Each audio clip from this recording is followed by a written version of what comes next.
Our first speaker joins us from the Upper West Side in New York City. It's author Gary Rivlin. A little surprising for a writer, he has a Bachelor of Science from Northwestern University in Illinois. But then I guess Gary's a nonfiction writer, so that might make a little bit more sense. In his words, he's been a journalist forever, including a 5-year stint with the New York Times. He's also authored a number of books. His first, Fire on the Prairie, Harold Washington and the Politics of Race, won the 1992 Carl Sandburg Award for Best Nonfiction, also the Chicago Sun-Times Nonfiction Book of that year. I think that set the bar pretty high, almost 2 decades ago, but his online biography, it literally has the pages of awards that he's received for his books. I mean, it's written books about Silicon Valley, youth violence, most recently Broke U.S. The title of his most recent book is Broke USA, From Pawn Shops to Poverty, Inc., A Look at the Finances of the Working Poor. It's been described as if The Big Short was one of the books that really helped explain what the meltdown and how it happened and its implications on the macro level. His book has been described as one of them that's actually in the weeds and touching upon the working poor. I think equally impressive, or more impressive though, he knows what he does. He keeps a quote tacked above his desk that says, "The nonfiction writer's greatest task is to state complex social issues in human terms impossible to ignore." And I think that if you've read either Broke USA or any of his other books, that Gary accomplishes that well. He and his wife Daisy have a 17-month-old at home, Oliver Daniel. It's nice because he had said that he's been to Montana at least 4 other times, but this is the first time that he slept in a bed. But so at first, there's some suitcases you don't know if you want to unpack, but that means that he's gone through both our Glacier National Park and Yellowstone National Park. Please join me in welcoming Gary Rivlin to Montana.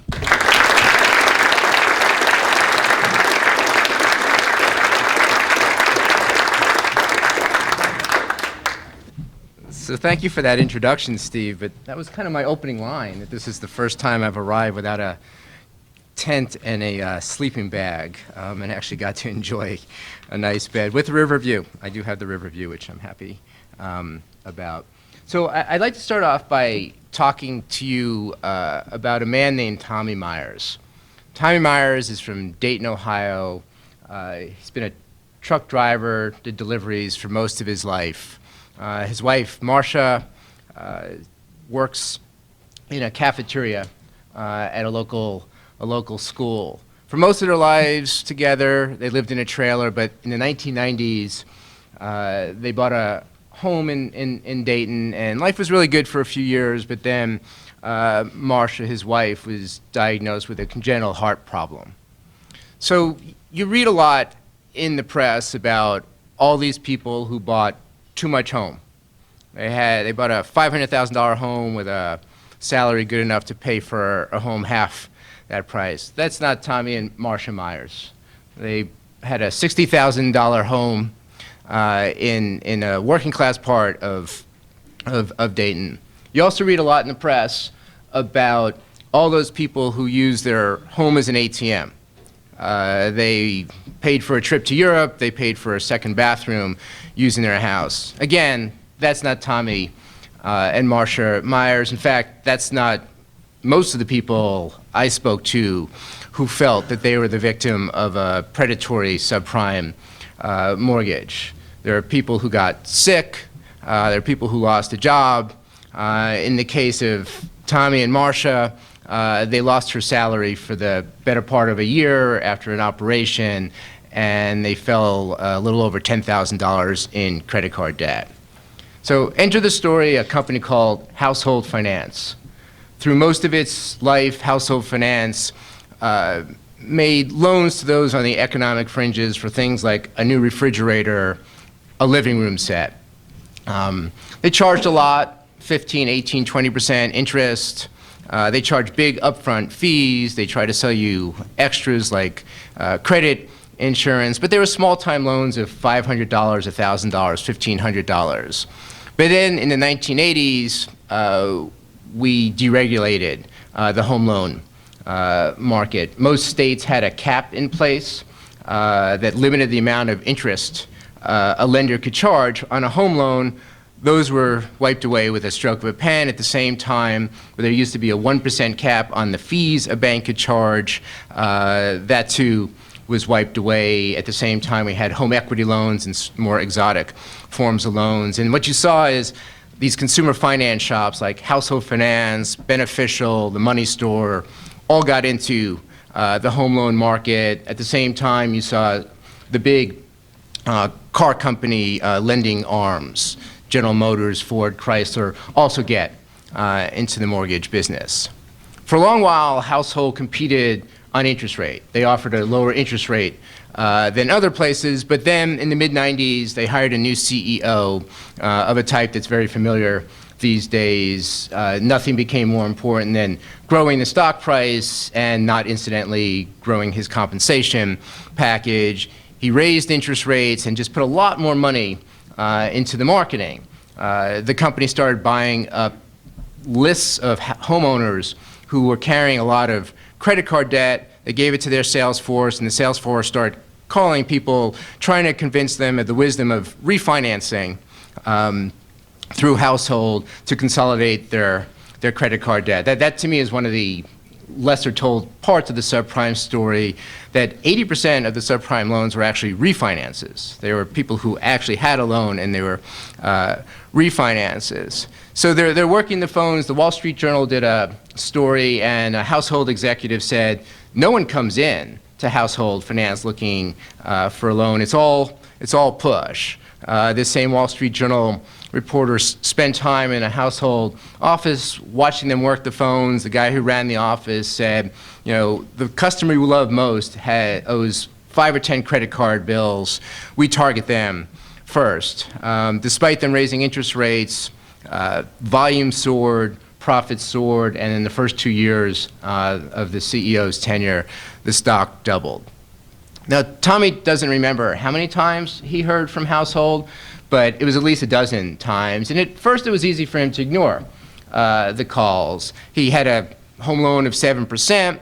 Why would he want to refinance? But the credit card bills are mounting while they're losing Marcia's salary. He's paying 12%, 14% interest on these credit cards. So the guy from Household calls, and he finally is willing to listen.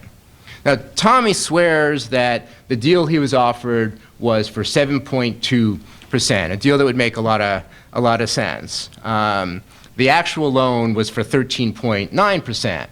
And as an outsider, I might not know what to make of that, but I also was talking to other people who had Household loans. I was also doing my research, and there was a reason that 44 state attorney generals around the country were investigating Household and its practices. This was a common trick that they were using, this bait and switch of offering one loan rate and giving you another. They had all sorts of other tricks. It might make sense to refinance and consolidate your credit card bills, but they forgot to mention that they charge 8% in fees up front on Tommy's loan. That added an extra $6,000 to the cost of his loan. The salesman also talked about the credit life insurance that was included with his loan, and Tommy swears he never mentioned that it was going to add more than $30,000 in payments over the life of the loan. Again, I might not know what to think, except for federal regulators would cite Household and others for training their salespeople to sell these things as if it was included as part of the loan, like a warranty on an item. So Tommy signed his mortgage, Tommy and Marcia Myers signed their mortgage in 2001. In 2002, Household agreed to a $484 million settlement It might sound like a huge number. In fact, at the time, it was the biggest civic settlement for a consumer fraud case in the country's history. But I checked. Household made $2 billion in profits that year, and this was less than a quarter of their profits. I also did the math. If you look at how many people were allegedly harmed by a household and divided that number, it worked out to like $3,000, $4,000 per person. Shareholders obviously agreed with that because over the next 48 hours, household stock, after agreeing to this settlement, went up by a third. A few months later, HSBC, the huge London-based financial giant, bought household finance, and the CEO walked away with tens of millions of dollars in extra money. Tommy and Marsha Myers didn't fare nearly as well. They lost their home within the year. They declared bankruptcy. By the time I caught up with them, they were living in a trailer on the outskirts of Dayton, a trailer that was called the Pine View, but there were no pine trees at this trailer park, and the view was of the metal salvage yard across the way.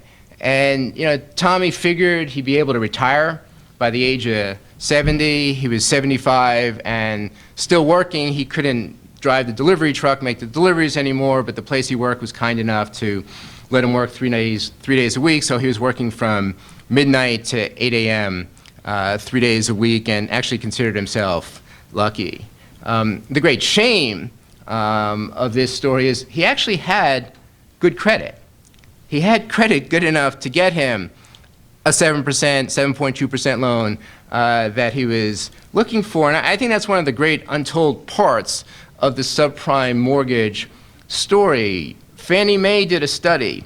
Half the loans that they had, half the subprime loans that they had customers who had scores, credit scores good enough to qualify for a conventional rate loan. The Wall Street Journal in 2006 did a similar study, and they found that nearly 60% of the subprime mortgage holders had credit good enough. And think about that.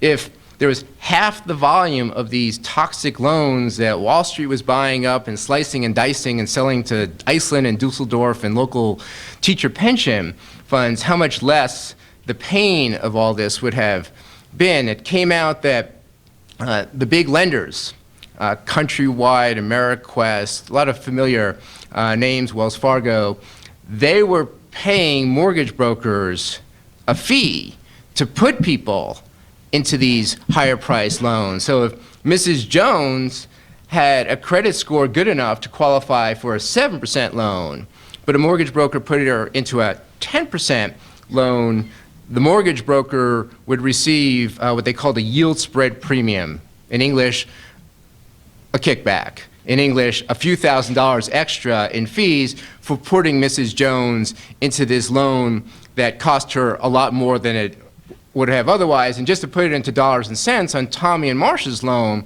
the difference between a 7.2% interest rate on their loan and a 13.9% interest rate on their loan was $400 a month. This is a truck driver and a part-time school cafeteria worker.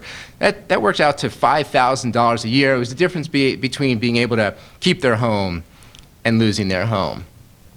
So now, in this book, it's a lot more than the subprime, the more predatory side of subprime mortgages. I write about a range of businesses that are catering to the working poor. I call them Poverty Inc. businesses.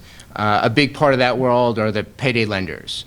They're making these 2-week loans, typically, these short-term loans, typically 2 weeks, against a person's next paycheck or government check.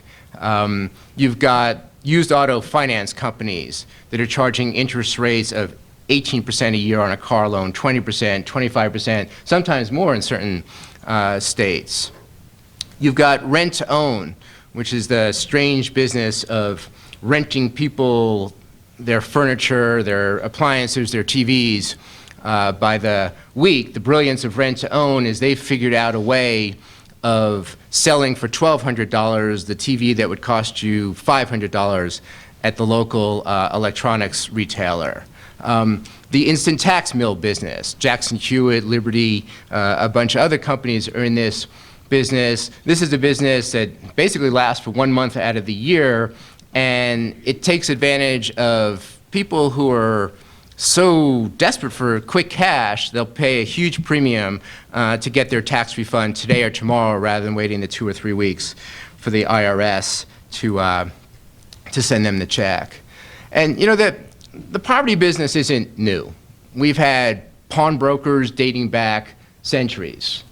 The big cities in this country started seeing check cashers in the 1930s. Rent-to-own started getting popular in the 1960s. What's changed is the working poor have become big business, big Wall Street paying attention business. In the old days, pawn shops were mom and pa operations. Now we also have Cash America with 650 pawn shops around the country, and they booked $1 billion in revenue last year. There are 3 publicly traded companies in the pawn business and 6 in the check cashing business, or 7 if you include Walmart, which got into check cashing a few years ago.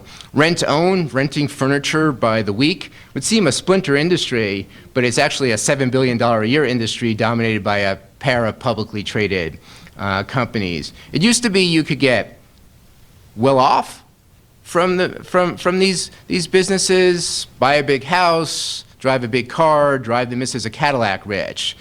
Now you could get tens of millions of dollars, if not hundreds of millions of dollars rich. But it's not just these old line industries that have gone Wall Street. This has been very fertile ground for innovation. The subprime mortgage was born in the 1980s, and around that same time we saw the introduction of the subprime credit card.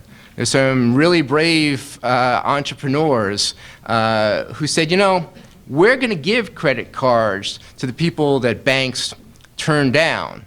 We'll charge them an application fee and an initiation fee and a monthly fee, and we'll charge them really, really high interest, but we're going to give them a card, and it turned out to be a really lucrative business. The refund anticipation loan was invented in the late 1980s. That's the basis of the instant tax business. The refund they're giving you today or tomorrow is actually a loan against the refund you're going to get back from the IRS in 2 or 3 weeks.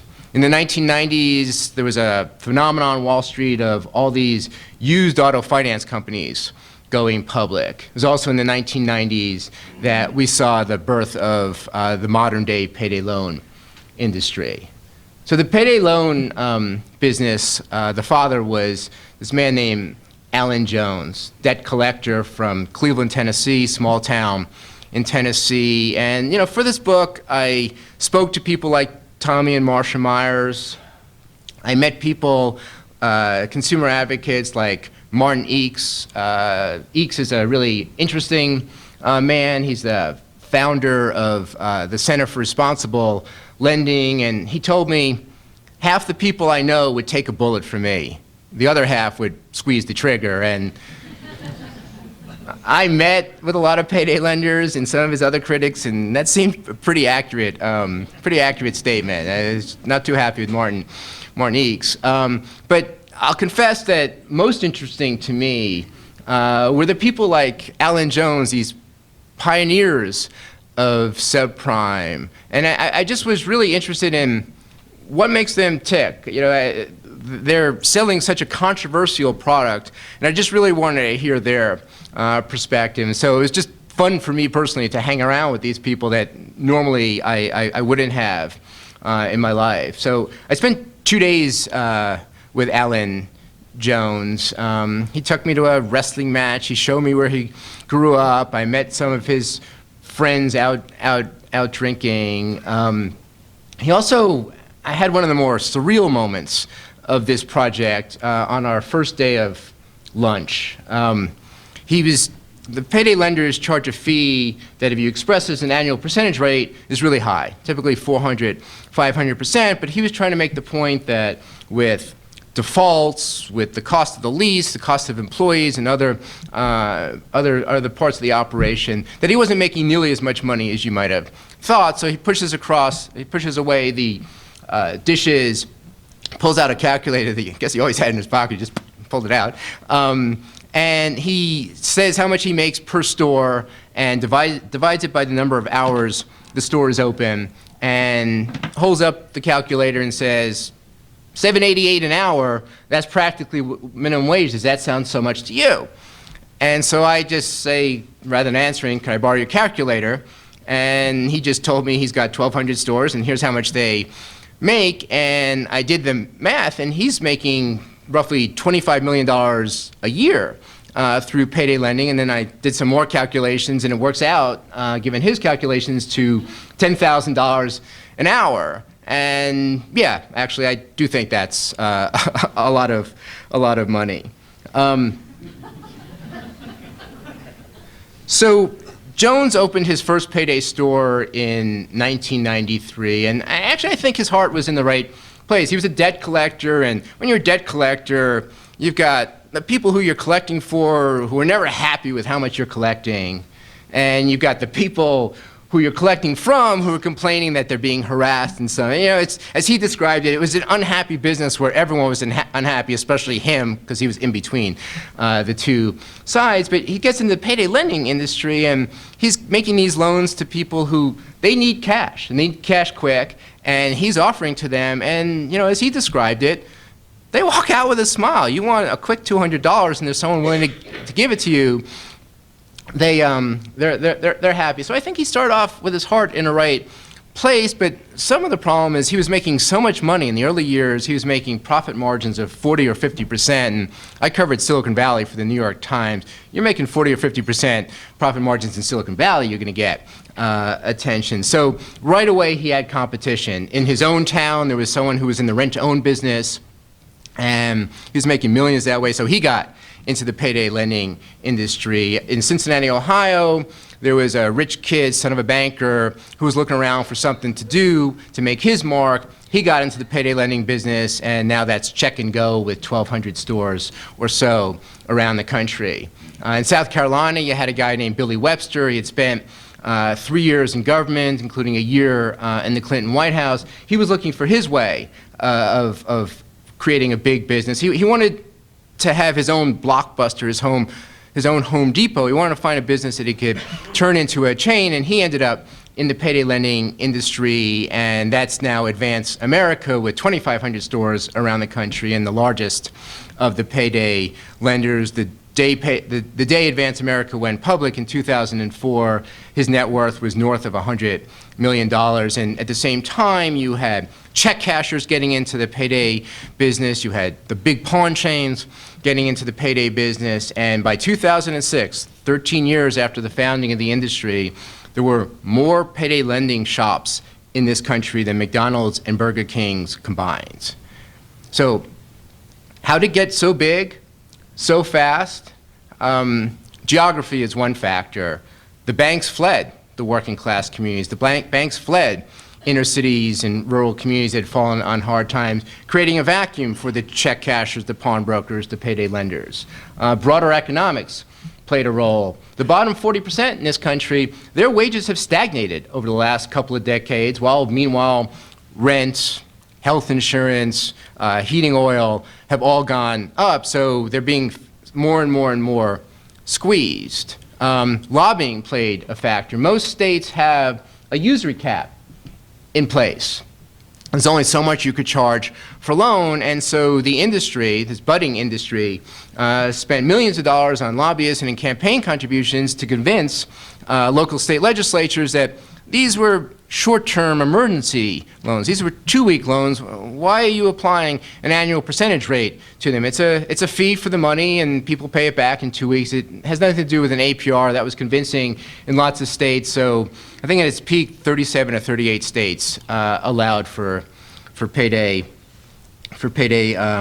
loans. Another factor was capital. I was really surprised by this in this book, that whether you're talking about payday loans or any of these businesses I'm talking about, the big name brand banks funded a lot of the growth. Advance America, before they had opened a single store, they had borrowed $50 million from Wachovia, Nations Bank, Wells Fargo, and Bank of America. So, you know, the big name brand banks recognize what big businesses was, and is Morgan Stanley, one of the most respected investment houses on Wall Street, that took Advance America public.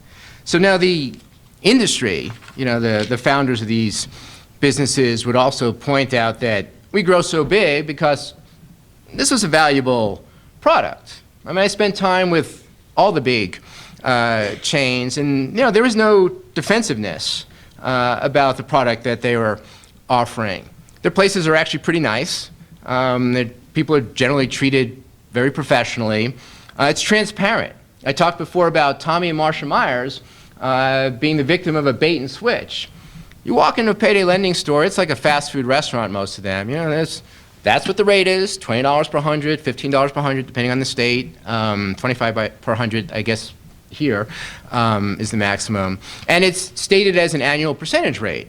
And so people go in with eyes wide open. No one's holding a gun to anyone's head saying you got to take this thing. Some go a little further and talk about what they do as noble. You know, they're the intrepid entrepreneurs, or in neighborhoods where other people aren't going, other businesses aren't going. They're offering a helping hand to those who otherwise have no businesses that will help them. And you know, I never saw these businesses as noble, but you know, when I began this project, I definitely thought they were necessary. What do you do if you don't have a rich uncle to hit up when your car breaks down? What do you do if you don't have a credit card where you could pay the copay because your kid is sick and you have to, you know, bring him to the emergency? And you know, so I actually started off thinking like, payday loans, you need them. And you know, once I did my research, I found out it wasn't quite as simple as I was thinking. You know, the payday execs will generally acknowledge that a payday loan is very expensive. But then they'll point out that so is a bounce check, and so is the credit card late fee, and all these other costs that, you know, are an alternative. And so their logic is, if you're facing 2 or 3 bounce checks, and you could borrow a quick $200 and avoid those, it actually makes economic sense. If it costs you $40 or $50 to get a $200 payday loan, and you could avoid 2 or 3 bounce check fees, it's true. It makes economic sense. The problem with that is even Stephen Schlein, the head of the payday lending industry trade group, you know, he'll tell you that the average person, the typical customer, takes 2 or 3 months to pay back one of these loans. So suddenly it's not $40 or $50 for every $200 borrowed. It could be $100, $150 for the $200, and suddenly the equation doesn't quite work out. You talk to the academics, you talk to the consumer groups, and they'll tell you that the average customer takes out 12 to 13 payday loans a year. So that means that for half the year, these folks have these loans. Again, if you're talking about a $300 loan, you could be talking about $600 in fees for essentially the same $300 loan that you borrow, pay back, borrow, pay back, borrow, pay back. Now, 4 states in this country actually monitor payday usage of customers, and it's consistent across all 4. Roughly 1 in 5 people owe a payday, take out 21 or more of these payday loans in a year. And there's about 10 million people, maybe a little bit more, who take out payday loans each year. So if you're talking about 1 in 5 to extrapolate, that's 2 million people.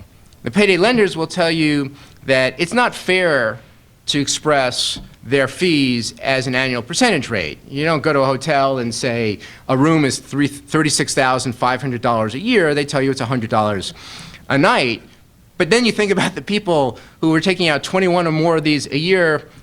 That's not a theoretical interest rate. That's more or less the interest rate they're paying for their money. They're paying an interest rate of 400 or 500% a year. There's 2 million or more of our citizens who are paying on a $500 loan $2,000 in fees.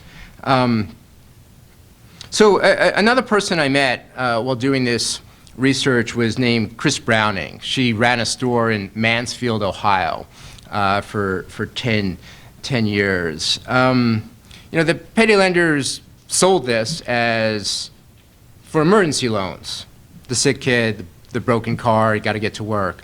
But one of the things that really troubled Chris was that her computers at Check and Go were programmed to every morning spit out the names of all the people who hadn't been in the store in 60 days. And then she was instructed to call those people to try to get them back. And she's thinking like, wait, we're here for an emergency.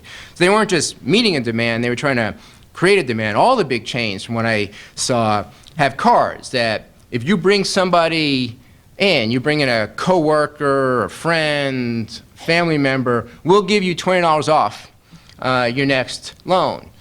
Browning complained about what she called the upsell. You qualify for a $500 loan, but you're only asking for $200. This is a dangerous financial product. It's very, very expensive. But yet she was instructed to ask at Check and Go no less than 3 times. Like, you understand you could borrow $500, not $200. And though I think what bothered her most was the saturation problem. She opened the second store in Mansfield. It's a town that, in Ohio, fallen on hard times. They used to have a Westinghouse plant. It closed. They had a Tappan plant. It closed. There was, a lot of flight of industry. And, within a half dozen years, there were 27 of these stores, and there were 3 within eyesight of where her store was. And, idle moments, she would just stare out the window and watch almost like a human pinball.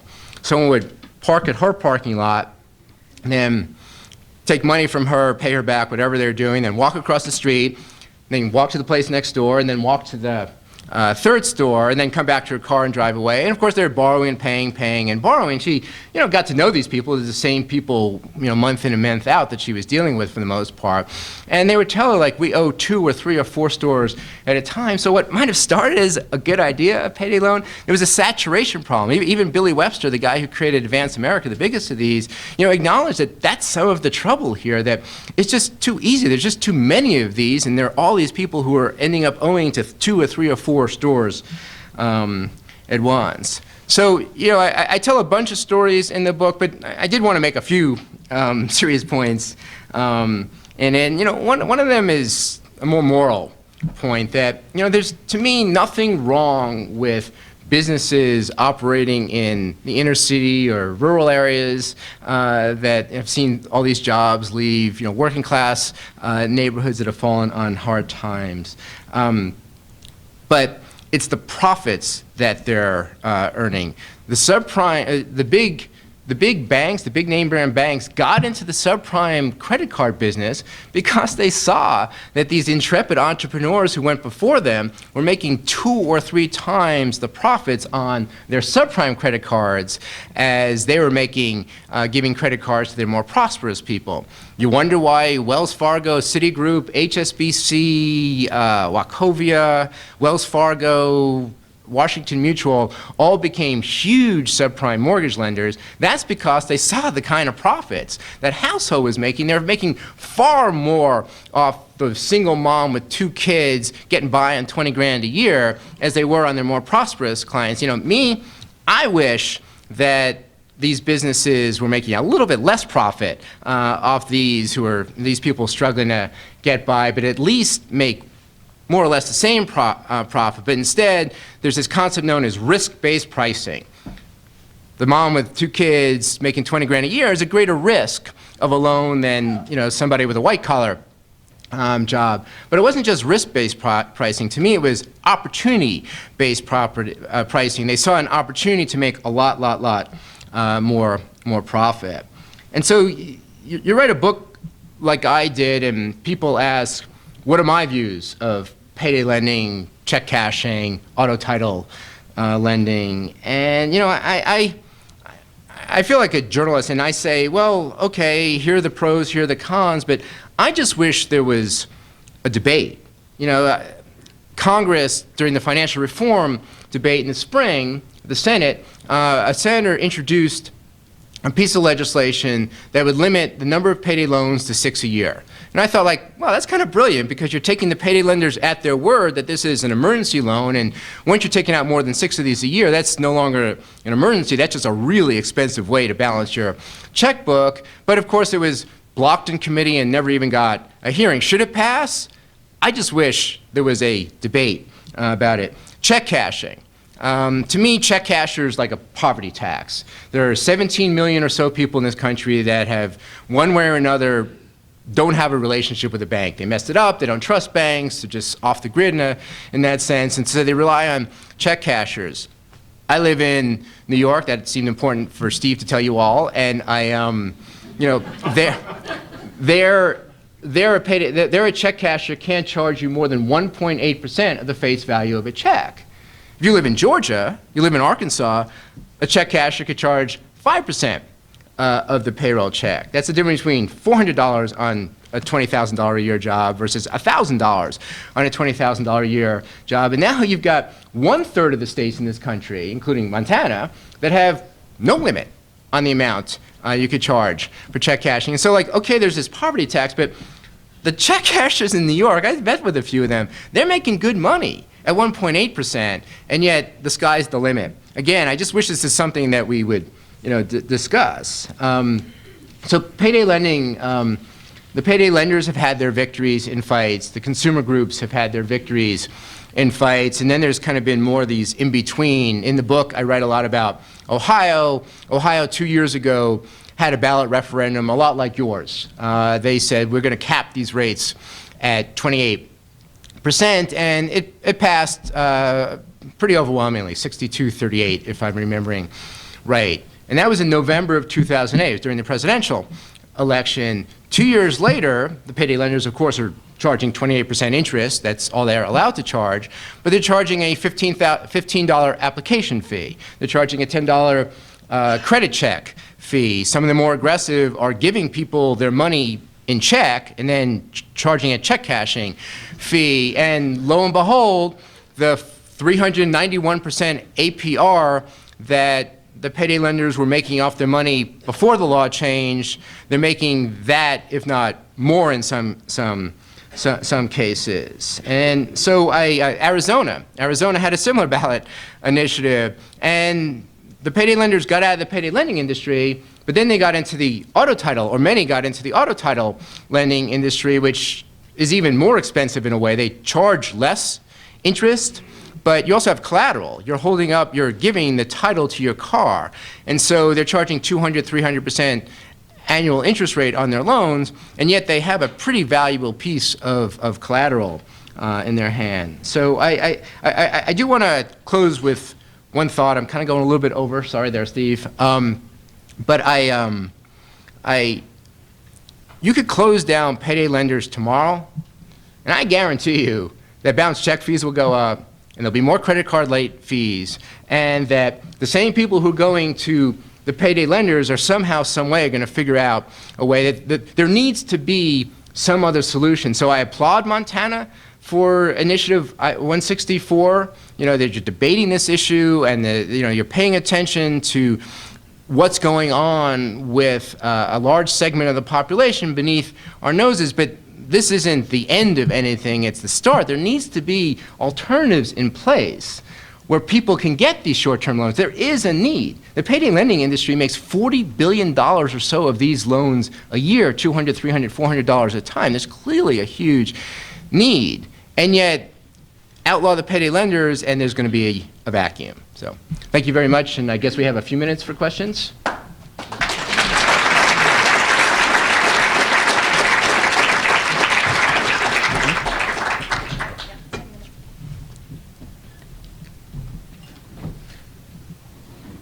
Hi. You use the term subprime. I'm not sure what you mean by that exactly. Well, technically it would mean, that those who have a high credit score, a credit score above, what is it, about 620, 640, depending on the lender. If you're above 620 or 640, then you're prime. But if you're below that, you're subprime, and you're going to pay more for your loan. I write about that guy Martin Eakes, who I mentioned before, the founder of the Center of Responsible Lending. He's a subprime lender, but he charges 1% above the conventional rate. So if the going rate right now is, what, 5% for a mortgage, he's charging 6% for a mortgage. But I think the problem, what you saw the more aggressive subprime lenders, the more greedy, I would argue, subprime lenders doing is charging, instead of 6% interest, they're charging 8, 10, 12, 15% interest. And again, not risk-based pricing, but opportunity-based pricing.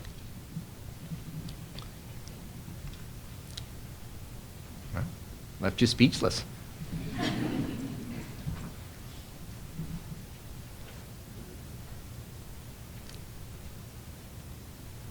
Okay. Any questions? Sir. Does the new bill that we're addressing today, does it provide any regulatory framework at the federal level, number one? And then number two, given the topic that you've discussed, do you think this is more appropriately dealt with regulation due to the state or the federal level? Yeah, so your question is going to be addressed by a whole panel, but, you know, I had a very unusual perspective. You know, I started this project just as the subprime meltdown was starting, so I kind of had my own vantage point on all this. And, you know, if you're looking at subprime mortgages, you know, talking to the consumer advocates, pretty much every single reform they've been calling for 10 or more years, as far as protecting consumers, is included in the Consumer Financial Protection Bureau. So on the subprime mortgage side, from my perspective, it's clearly being addressed. If the reforms that are now in place were in place 10 years ago, we wouldn't have experienced what we just experienced. And if you're talking about, you know, these other businesses, the check cashers, the payday lenders, the auto title lenders, you know, they all fall under the purview of this new Consumer Financial Protection Bureau. But as Steve suggested, the devil's in the details. The bill specifically does not allow the head of this new bureau to create a usury cap. He or she will not have the power to unilaterally cap the interest rates. But there's a million other ways regulators can get involved in check cashing and payday lending and auto title lending. But, you know, it just remains to be seen who's going to head it and what's the framework going to be. But to address the second question you asked, I actually think some of the problem is that this has been state by state by state. I just used the check cashing example. It's troubling to me when I think about it that the check cashers are making lots of money. They're doing really well in New York. You have a chain of 6 of these stores, and you're making real good money, and they can't charge more than 1.8% to cash a fee. So I do wonder if the solution needs to be a more federal solution on this stuff. But the truth is that the big answer to your question is it's a big question mark. Is it possible to get a copy of your book here in the conference? No, I think because it's state, we couldn't really sell copies here. I'll have it be like eBay. I'll auction this off. The highest bid by 4 p.m. and you can have the one copy. Amazon, local bookstore. Support your local bookstore. Go to Powell's. Don't go to Amazon. Gary, you'd mentioned sort of the growth and the saturation. Is in each of those industries or each of the businesses, is it still growing now, or are you starting to see decline? Well, you know, I'm writing about such a wide range of industries. So the payday lenders are shrinking for 2 reasons. One is they're losing some of these legislative battles. In recent years, they've moved out of Oregon, New Hampshire, North Carolina, Georgia, Arkansas. So they've lost some battles, so they're closing down shops. So where once there were, I think, 24,000 payday lenders, there's now more like 20,000, 21,000 around the country. But it's not just the consumer advocates and the victories they've won.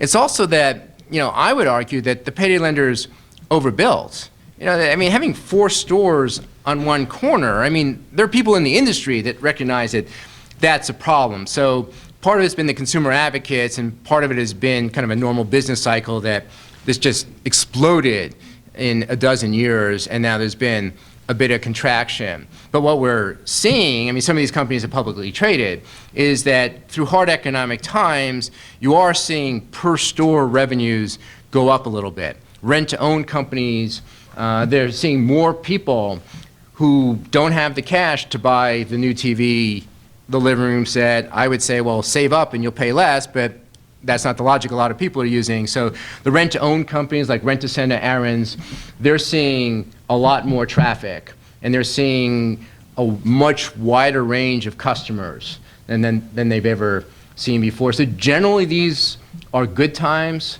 for the poverty industry, but not across the board. You know, unemployment, check cashers are making less. More unemployment there is, the less, you know, big checks they have to cash, and the more unemployment checks that they're cashing. So. What about overseas expansion? You talked a little bit about the markets in Europe. Yeah, this was such a big, unwieldy topic. There's just so many different forms of these businesses that I just touch on that. The UK is wrestling with the same kind of issues we're wrestling here in the US. They saw payday lenders just explode, and now they're wondering if it's gone overboard and maybe they should have rate caps, maybe they should have further regulation, but I'm not as familiar with overseas.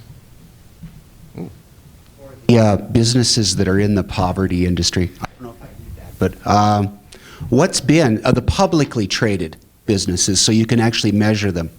What's been the return on equity range, let's say for payday lenders, and has it gone up during the recession? Now, you see, the payday, let's start with pawn and then we'll move to payday. You only wish you had invested your entire portfolio in pawnbrokers 2 years ago. They've gone up 40, 50%, the three publicly traded stocks. This is just absolutely boom times for pawnbrokers, and you can understand all those people who bought flat screen TVs and now don't have a job. They're bringing them in, and they need quick cash for gas, for the rent, you know, mortgage, whatever. The payday lenders is a very unique category because there is legislation. Dick Durbin, the number 3 ranking Democrat in the Senate, has legislation that would cap payday lending rates, or cap all lending rates nationally at 36%. So with one stroke of a pen, the payday lending industry's business model will be upended. And so what you saw with the payday lenders is their stocks were going up, they were doing really well, but the loss in Ohio, the loss in Arizona, the loss in New Hampshire, the loss in Georgia, the loss in, you know, go down the list, you know, there's just been the risk on the regulation front that the business is shrinking and shrinking and shrinking, and the possibility that might just poof, go out of business. And so the payday stocks are, you know, where once Advance America was trading at, you know, $20, $22 a share, I think it's like $3, $4, $5 a share. It's kind of been bouncing around, but I don't think that says as much about, you know, the business where they're allowed to operate as they always have been. I think it says a lot about the regulatory environment. And, you know, I talked before about Alan Jones and our little calculator thing, but I mean, he does make a really interesting point that I did find surprising, that your typical payday lending store is going to bring in $20,000 or so of profit a year. Your average rent-to-own store is going to bring in $50,000, $60,000 a year in profit. Check cashers, $50,000, $60,000 a year in profit. These instant tax mills, those stores are good for $15,000, $20,000 a year. So the game here is that you have 10 of them, 100 of them, 1,000 of them. And so that's what's been going on with these Poverty Inc. businesses, is that entrepreneurs are stringing together a lot of these. So whereas they're making $7.88 an hour at a single store, if you got 1,200, you're starting to make, you know, tens of millions of dollars. Please join me in thanking Gary Rivlin. Thank you.